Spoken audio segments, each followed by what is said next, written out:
Yes, that's right. Do you see how this came about? How what came about? How it came about that the memory loss of your own pre-revolutionary period was total.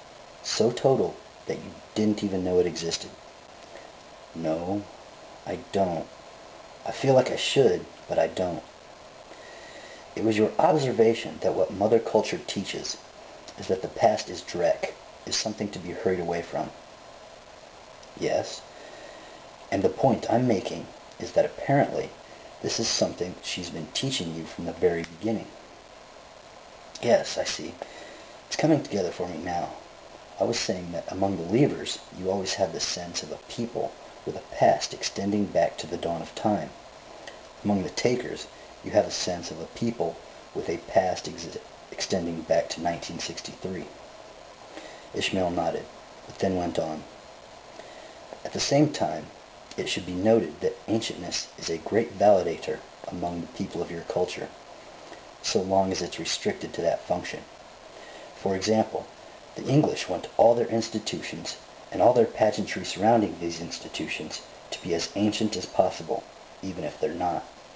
Nevertheless, they themselves don't live as the ancient Britons lived, and haven't the slightest inclination to do so. Much the same can be said of the Japanese. They esteem the values and traditions of wiser, nobler ancestors, and deplore their disappearance, but they have no interest in living the way those wiser, nobler ancestors lived. In short, ancient customs are nice for institutions, ceremonies, and holidays, but takers don't want to adopt them for everyday living. True. But of course, it was not Mother Culture's teaching that everything from the past was to be discarded. What was to be saved? What, in fact, was saved? I would say it was information about how to make things, about how to do things. Anything related to production was definitely saved, and that's how things came to be this way. Yes. Of course, believers save information about production too, though production for its own sake is rarely a feature of their lives. Among the leavers, people don't have weekly quotas of pots to make or arrowheads to turn out. They're not preoccupied with stepping up their production of hand axes. True.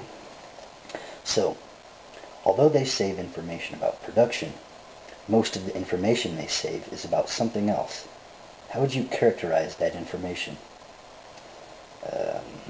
I'd say you gave away the answer to that question a few minutes ago. I'd say it comes to what works well for them. For them? Not everyone? No, I'm not an anthropology buff, but I've read enough of it to know that the Zuni don't think their way is the way for everyone, and that the Navajo don't think their way is the way for everyone. Each of them has a way that works well for them. And that way that works well for them is what they teach their children. Yes, and what we teach our children is how to make things, how to make more things and better things. Why don't you teach them what works well for people? I'd say it's because we don't know what works well for people. Every generation has come up with its own version of what works well for people.